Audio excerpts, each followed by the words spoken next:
Hi, my name is Maylena, and welcome to the first video of 2026 because today we are going to be talking about the hanky code. If you're wondering why the vibe of this video is so weird, it's because this is the second time I'm recording the video, because the first time the audio file got corrupted beyond belief. And I don't super know how audio files or even files in general can become corrupted. If I knew how it happened, then I would have prevented it. Unfortunately, I don't know how it happened. So we are stuck filming this video for a second time. Hopefully, I don't lose my goddamn mind. That's kind of the theme with this channel, if you couldn't tell. I like making the videos, I really do, but there's something about it that makes me lose my goddamn fucking mind every single time. I do want to point out that because this video is about the hanky code, we will be mentioning some risque, taboo, perverted actions, i.e., fetishes, kinks.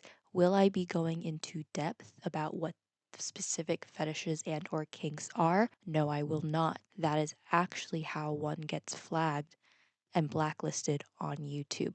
I'm not super looking to do that. I do want everyone to know that I will be talking about the notion of a fetish. But truthfully, we're not actually going to be diving into what a fetish or a kink is. You know, we're only really going to be grazing the surface. We're only going to be touching upon it. We're not even really touching upon it, okay? It's going to be a whisper. It's going to be a light breeze in the wind, okay? You're barely even going to notice it. If for some reason you don't want to hear about it at all, that's fine. You just gotta click off the video and we can all live in peace and harmony. Also, I want you to know that if for some reason my video and my channel does get flagged by YouTube, if I get shadow banned, then this is why. But I want you to be forewarned. So you have thus been forewarned. Thank you very much. So the hanky code, also known as the bandana code or flagging, is a system of covert communication used within the queer community in which queer people, typically gay men, use color-coded handkerchiefs or bandanas to signal one's own sexual interests and or fetishes to one another. The hanky code, as well as other covert linguistic, behavioral, or sartorial codes preceding the hanky code, this is not the first time that queer people have subtly communicated to each other, right? There are preceding codes. The hanky code and these such other codes were integral to the foundation of queer subculture because it allowed queer people to not only identify their cohorts, like to identify other queer people in the wild, but it also allowed them to form communities and safe spaces in which queer people could freely express their queerness and their identity while doing so away from heteronormative society, which was ultimately violent, intolerant, and dismissive towards queer identities and queer subculture and the queer community in general. So an example of a covert sartorial code that predates the hanky code is the green carnation, which was popularized by Oscar Wilde. Oscar Wilde, poet, writer, famous gay man in literature. So wearing a green carnation in the lapel of your coat was a simple way to signal queerness to other queer people because wearing a flower or a brooch on the lapel of a man's coat wasn't an uncommon occurrence. It's kind of where we get the boutonniere for prom. You know how for prom a woman will get a corsage for her wrist and a man will get a boutonniere for the lapel of his coat. It's the same idea, but it's a way for queer people to take that aesthetic design and use it to their advantage. Additionally, in the early 20th century, wearing bold colors such as red and green became the coded language meant to communicate homosexuality because at that time, more conservative and muted color palettes were on vogue for men. Colors such as brown, tan, white, gray, black, very boring colors. Think of a greige, okay? Think of the millennial greige. It's kind of in that zone. Bold colored clothing, bold patterns were typically reserved for women because it was the idea that to wear something bold was to be asking for attention. You wanted attention, and that was why it was so associated with the feminine because it's the idea that like women need to draw the attention of a man or whatever, and a man can just kind of exist. But in order for a woman to stand out, she has to be dressed boldly. whatever. The red tie in particular was a visual signifier of homosexuality from the late Victorian period up until the 1940s. I do want to point out that all of these codes that I've mentioned so far, sans the hanky code, have been pre 1940s World War II, right? Just keep that in mind. Other codes that were popular amongst men prior to World War II included bleaching their hair until it was blonde and the term cruising. The term cruising was a linguistic code that queer men used to signal that they were looking for anonymous sex, right? Because the act of cruising was the act of going out, either you're walking or you're in a car, to public places in search of someone to have anonymous sex with, right? That was the whole idea of cruising.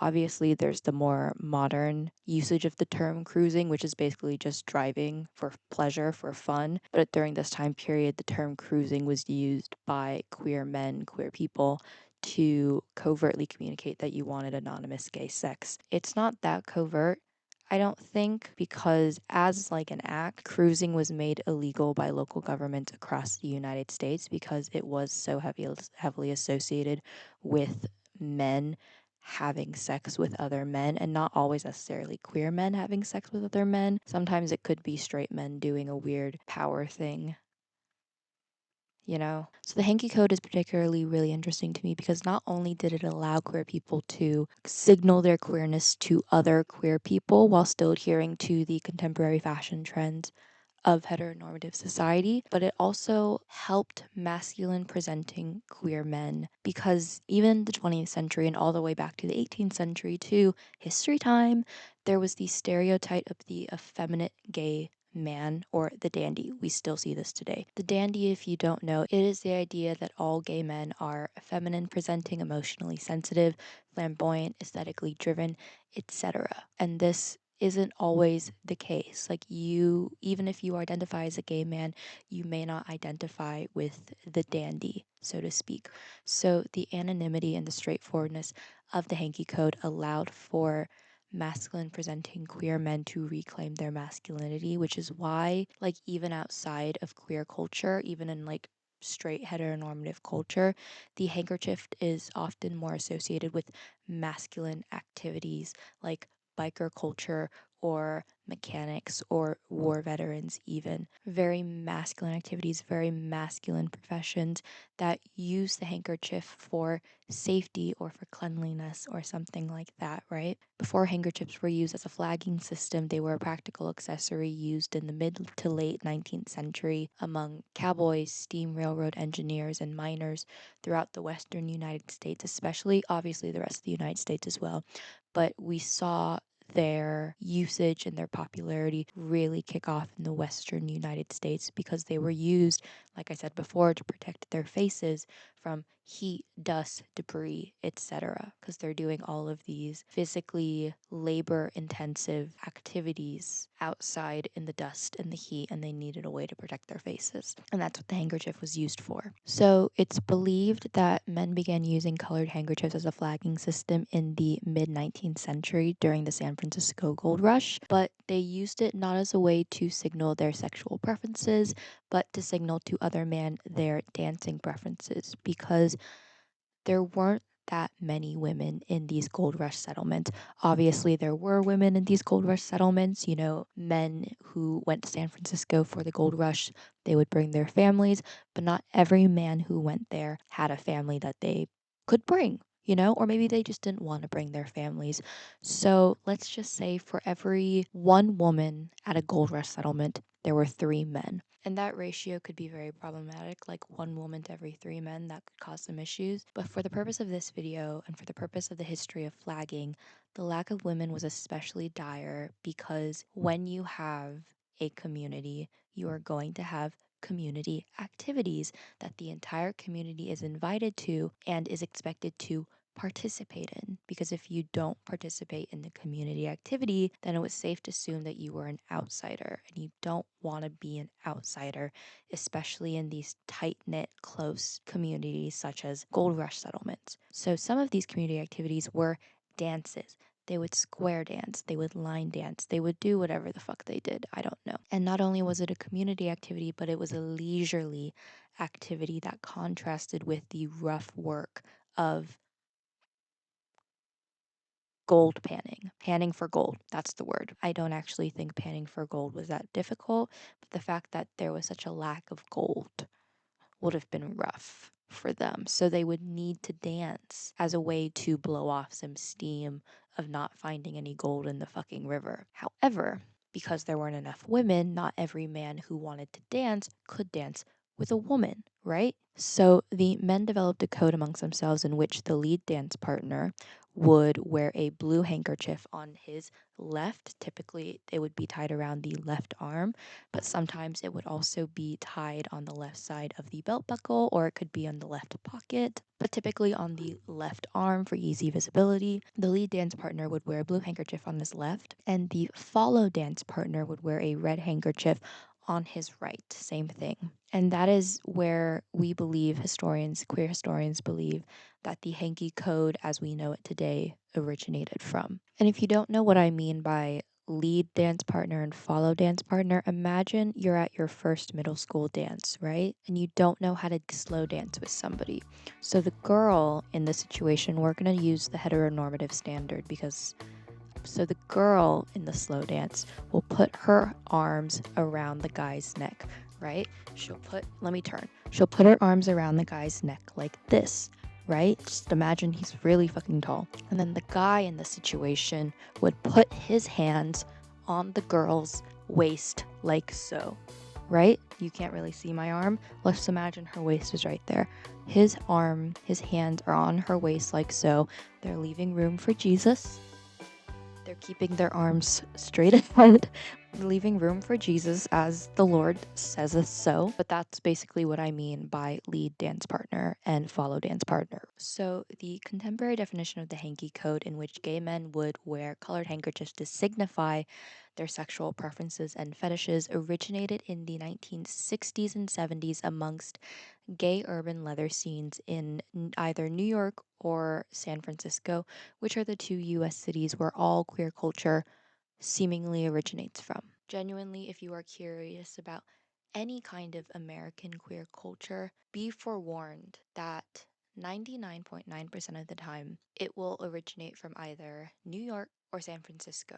I think occasionally there is a Chicago, but that's occasionally. Now, on a little side tangent, I do think it's very interesting that the hanky code would make its debut in the 60s and 70s because most queer coding and queer culture in general kind of went deeper underground during the 50s due to not only the repressive nature of World War II, of a post World War II society, a Cold War society, but also because of the negative connotations that this type of sartorial coding gained during World War II when, trigger warning, the Nazi regime imposed sartorial codes to identify the various categories of prisoners that they were imprisoning. In this case, in the queer case, the Nazis would identify homosexuals or those they perceived to be homosexuals.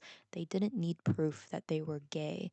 If they got a weird vibe from you, then they could say that you were homosexual. Initially, because there are several versions of this, but initially they would use a yellow stripe. They would put a yellow stripe onto their uniforms, and then they would inscribe the yellow stripe with a capital A, probably reminiscent of Nathaniel Hawthorne's The Scarlet Letter, which is not a good book.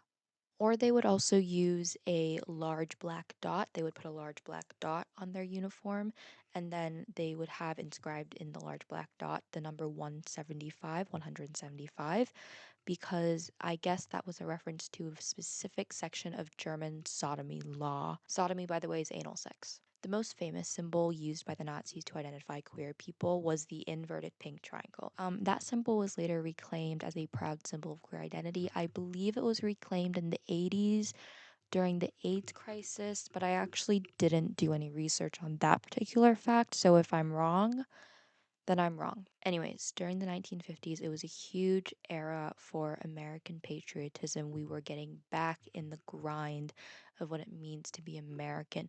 Women were returning to the house, men were returning to the workforce.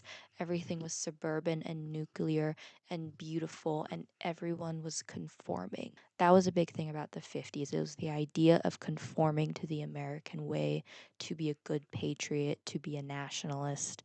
So, because it was a huge time where everyone was trying to be the same and where everyone was trying to be a good American, straight, cisgendered, white Americans, queer signaling, as much as it worked within the confines of heteronormative society, it actively undermined the rules of conformity because queer signaling, being queer, was just an inherent act against conformity. Not only that, but in the 1950s, there was just kind of a general campaign against queer people in which queerness was linked to not only sexual perversion, which honestly people could get past. Obviously, America has always been a pretty prudish nation. We've never really been that into sex, no matter what anyone really tells you. As a nation as a whole, we're a very asexual nation. But even then, anyone could turn a blind eye to sexual perversion. It was also linked to moral perversion, which they could not turn a blind eye to that.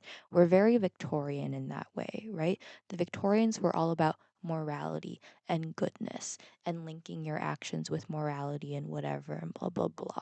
This resulted in what is known as the Lavender Scare, which was just an uptick of persecution against queer people during this time across the entire country. Not only were queer people physically persecuted against, but they were also legally persecuted against because many state governments throughout the country issued sodomy laws that essentially criminalized queer sex, and these were all introduced during like the 50s and 60s, right? So therefore the typical sartorial codes that had been so popular prior to World War II, those kind of went out of vogue because they were no longer covert codes that queer people used. Now the straight people had gotten wind of those codes and they were cracking down on them essentially. Obviously, that did not stop queer people in the 50s from signaling their queerness to other people.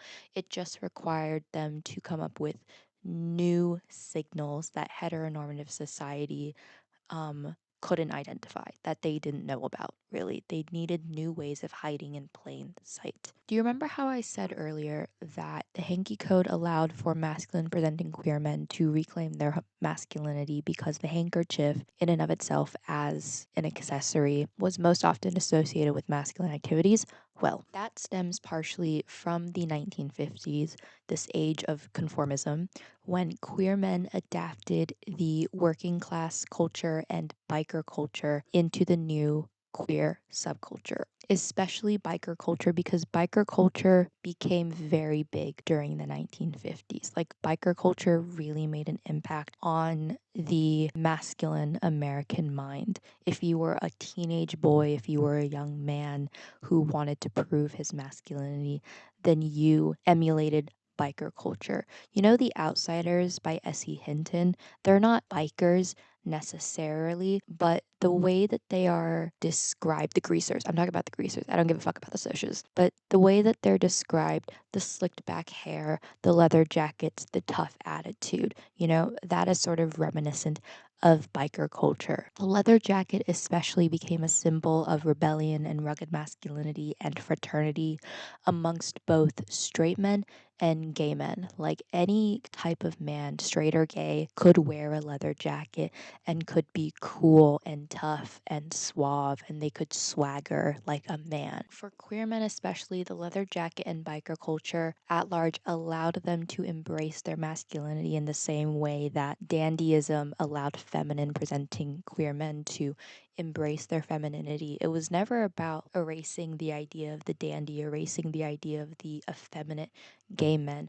Masculine presenting queer men just wanted the assurance that their masculinity was just as okay as an effeminate gay man's femininity. So in this era, masculine presenting queer men were able to identify with the military, cowboys, police, and really any other blue collared profession because these archetypes suggested virility, masculinity, and sexuality, a very specific type of masculine sexuality. So, with this newfound reclamation of masculinity by masculine presenting queer men, they replaced the green carnations and the red ties with the sartorial code of the gold rush era, but they didn't use handkerchiefs just yet. So, queer bikers would signal to each other whether they were a top or a bottom by displacing the position of their belt buckle to either the left or the right, respectively. If you were a top, you would position your belt buckle to the left. If you were a biker and you were a top, you wanted to be the penetrating party, you would position your belt buckle to the left. If you were a bottom or the penetrated party, then you would position it to the right, right? Okay. Whoop, I'm gonna fall. Oh, something fell. Keys were also a good way for working class queer men to signal their sexuality. And keys, for some reason, are considered to be the direct precursor of the hanky code. It's the same idea, like you put the key on the left, you put the key on the right. I guess the thing about the keys that makes it a direct precursor to the hanky code rather than the belt is that a key, like a keychain, key ring, that was more visible to the eye than a fucking belt buckle. Like it's easier to see a key hanging from a belt loop to see whether or not the belt buckle was displaced. Also, belt buckles can be displaced on accident. Maybe you're a gay guy, but you're not actually cruising and you're not looking for an anonymous fuck session, but the belt buckle is just kind of displaced, but on accident. And then people are like, oh, he wants to fuck, but you don't actually really feel like fucking right now. It's kind of like that. Okay, but back to the matter at hand. How the fuck did the hanky code come about? The New York claim to fame cites in 1970 an unnamed journalist for the Village Voice. Either he made it in an article or he was talking to someone. He was a journalist for the Village Voice, and he made a joke about how wearing a set of keys on one side or the other, that sartorial code, was being replaced, or it should be replaced, with wearing different colored handkerchiefs on one side or the other, because it would be a way more efficient way of announcing one's sexual preferences. It's a more efficient way, and it's also a more inclusive way. It's a more efficient way because not only could you tell if someone was a top or a bottom, you could also tell with the hanky code what somebody was into sexually. And that's a big thing for these guys. They want anonymous, fast sex. And if you can immediately tell what exactly somebody is looking for, all the better. I see no problem with this. San Francisco has two claims to fame on this particular subject matter. The first comes from a San Francisco department store for erotic merchandise called the Trading Post. They claim that in 1971, they expanded the original red-blue flagging system by printing and distributing cards that listed the different meanings of the various handkerchief colors. Like originally, red and blue as colors didn't really mean anything. It was mostly about where it was placed on the body. Then they were like, okay, well, if we have multiple colored handkerchiefs, the different color handkerchiefs could mean something. And we could patent this. We could trademark this shit. That's what they tried to do. The second claim to fame for San Francisco comes from a guy named Alan Selby, who is the founder of Mr. S Leather. I can't remember if he's alive or not. I think he's dead. Alan was/is the leader of the San Francisco leather community. Slay mama. Alan claimed that he created the first hanky code with his business partner at Leather and Things in 1972 when their bandana supplier accidentally doubled their order. And by doubled their order, I mean they gave them bandanas in colors that they didn't originally sell. So because they had way more stock than they needed, they allegedly created the hanky code in order to sell the extra colors that they received. Regardless of whether or not I believe in any of these claims to fame, in the 60s and 70s, the colors of the hanky code were limited to blue, black, red, yellow, and white because those were the colors that most handkerchief companies produced.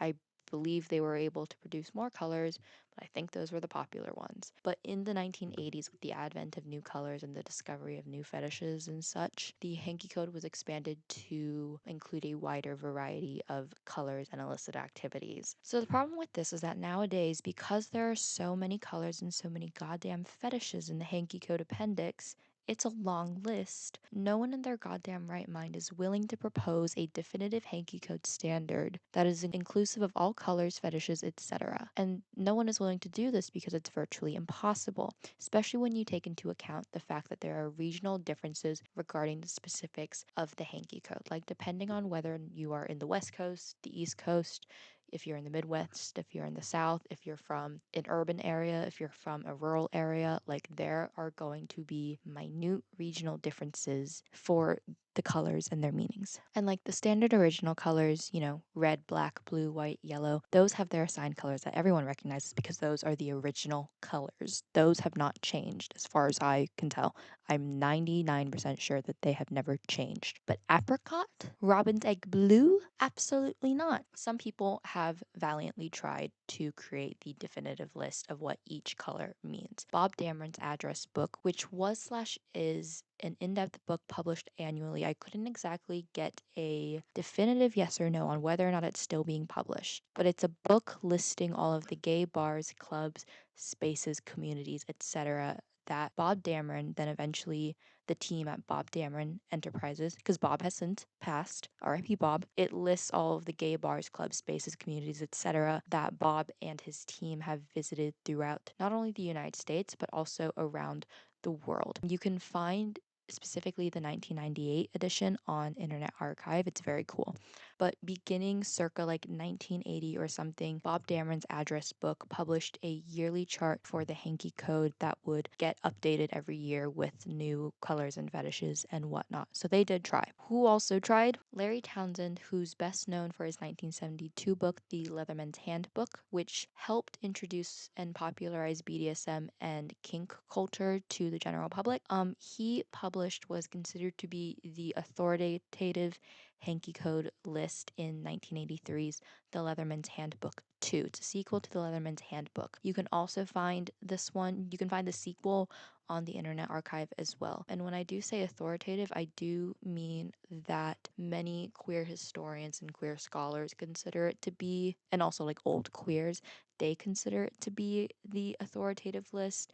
You don't have to. Now, I've been talking a lot about gay men, and if you're a lesbian and you're feeling that, I'm really sorry about. Unfortunately, the hanky code is something that is most associated with queer men. But fear not, lesbians. One of the earliest archived mentions of the hanky code in lesbian spaces can be found in a lesbian erotic magazine called On Our Backs, which was published in 1984. The magazine featured more colors and fabric varieties than the Leatherman's Handbook 2, such as white lace for Victorian roleplay. If you wanted to roleplay as a Victorian lady. They also included maroon, the color maroon, for menstruation, if you have a menstruation kink or something like that. So lesbians, I'm so sorry. I know that flagging and the hanky code is primarily a male-dominated sport, but you can get in on it too. Shout out Internet Archive. You can find On Our Backs, Volume 3, Issue 4 of On Our Backs on the Internet Archive. It is from May 1987. So regardless of what the different colors may or not mean, there is an implicit understanding of the left-right polarity,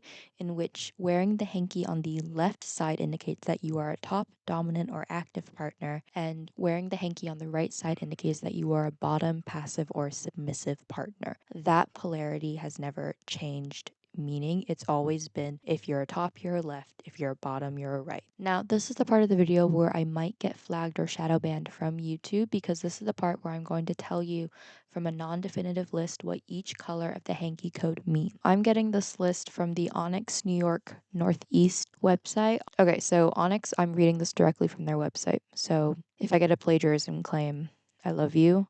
I'm not trying to be mean. Onyx is an organization that supports ethnic and racial diversity in the gay leather community. Slay Mama. For over 24 years, the organization has worked to empower gay and queer men of color and our allies to find support, education, and growth in a safe and sane manner. We provide education about our community, safety, and history to empower men of color in our community and the larger community to integrate these practices into their lives without shame or judgment. Additionally, we also raise funds to support charitable organizations that focus on LGBT people of color, HIV, and youth, organization. They have on their website a hanky code list, and I trust them with my life. It's not like they made this list, because very clearly from the pictures on the website, somebody screenshotted this on their phone. They didn't invent this list, but they published the list on their website. So I'm going to trust them. So yeah, again, I'm going to tell you what each of the colors mean, but I'm not going to be going into depth about what the different fetishes and or kinks are, because I'm not about that. I don't have that type of beat. Okay, ready? Let's go. So a black handkerchief means heavy sadomasochism. Sadomasochism is when you have a sadist who is the partner that likes inflicting pain, and you have the masochist who is the partner that likes receiving pain. So that's heavy sadomasochism for black handkerchief. For a gray handkerchief, we have bondage. A black handkerchief with white check is safe sex, which I think is just regular sex. So I'm not sure. Well, I guess you need a handkerchief to flag that you want to have safe sex and nothing else. Like you're just looking to have sex, but like normal style. A gray handkerchief with black what?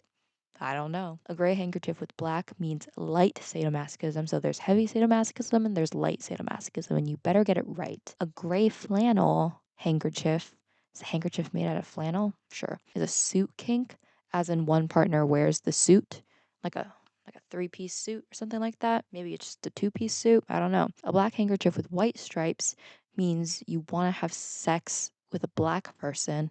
Now, I will be judging on this, because just kind of skimming the rest of the list, it looks like that there are different colors indicating that you want to have sex with a specific race. And I think that that could get really problematic and dehumanizing in a way. That's just my opinion, and it might be the wrong opinion, but it's not my favorite. Okay. A charcoal handkerchief means you have a latex fetish. Black velvet means you have a filming kink. Like you want like a sex tape, you want to make a sex tape or something like that. A light blue handkerchief means fellatio. The academic term for sucking cock. A light blue handkerchief with white stripes means you have a sailor fetish. Hi, sailor, you know? A light blue, this is where we're gonna get weird. A light blue handkerchief with white dots means you want a white person to suck your dick. A light blue handkerchief with black dots means fellatio with a black person. Light blue handkerchief with brown dots means fellatio with Latino people. Oh, we're getting another race. Latino people. They're associated with the color brown. And do you want to guess what Asian people are associated, what color they're associated with? Yeah, a light blue handkerchief with yellow dots means you want fellatio with an Asian person. Whoa, groundbreaking, original. Definitely not racist in some way, shape, or form. Okay, a robin's egg blue handkerchief means you want a 69. Medium blue handkerchief means you have a cop fetish. Boo, cops, boo, boo, boo. A navy blue handkerchief means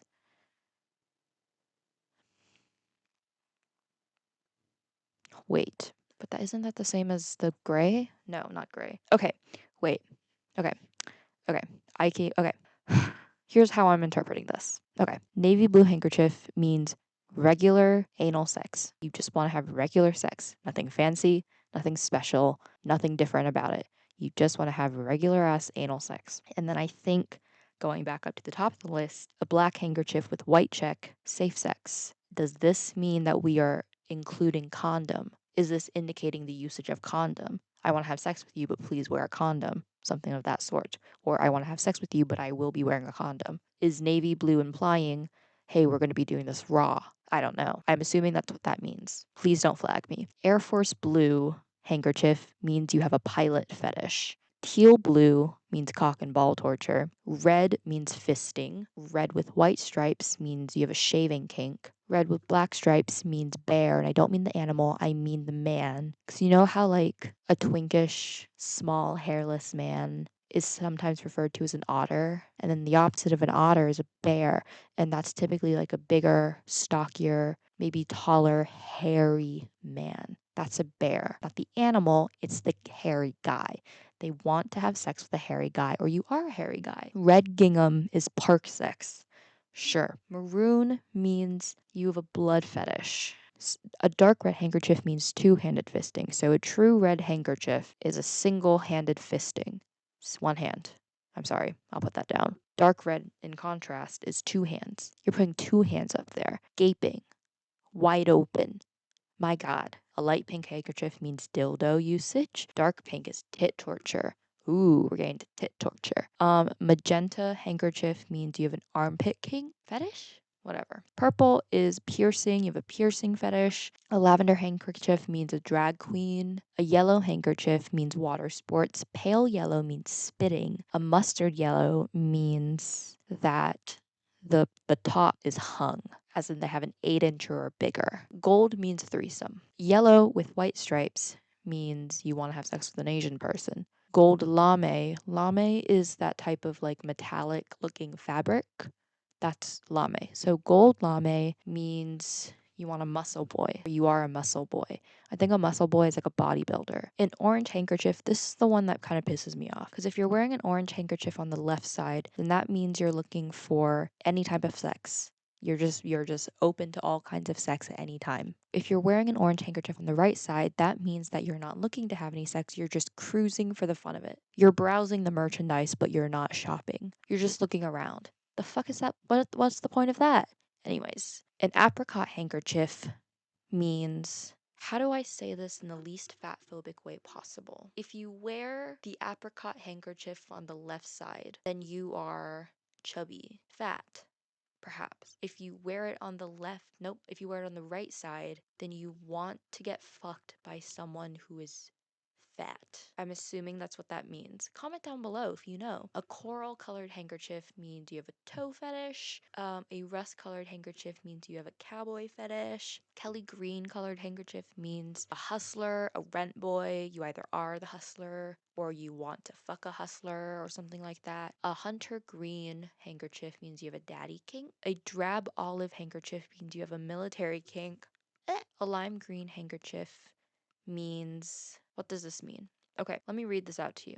Lime green, if you wear it on the left side, you want someone to buy you dinner. If you're wearing it on the right side, it means that you will buy the dinner. Now, I don't know if this is implying a food kink or if this is like part of the transaction of anonymous sex. Like we have sex and then we go out to dinner, kind of like a date. A beige colored handkerchief means rimming. Brown is scat. Brown lace is uncircumcised. You have an uncircumcised penis. Brown satin, on the other hand, means you are circumcised. Brown corduroy means that you want to do some teacher-student role play. Brown with white stripes, a brown handkerchief with white stripes means you want to have sex with a Latino person. And then fur, fancy, means you want bestiality. I'm judging. A true white handkerchief means jerking off. You want a hand job. Holstein, which is a type of off-white, means you have a milking kink. Cream means coming in condom. You're either coming into the condom or you're sucking the cum out of the condom. A white lace means that you want to have sex with a white person. And then white velvet means voyeurism. A white handkerchief with multicolored dots means orgy. The silver lame means a celebrity. You either are the celebrity or you want to fuck the celebrity. A leopard print means tattoos. And then a tan colored handkerchief means you have a cigar kink. Now, I don't know if the cigar kink includes, you know how some people get really turned on by the idea of putting a cigarette out on someone else's skin or having like a cigarette put out on their skin. I don't know if it includes, I don't know if it's part of that, but tan is cigar kink. Okay. Anyways, that was the list. Anyways, that was the video. Thank you so much for listening, laughing, loving to this. I will see you next time in the next video, whatever that may be. Okay, bye.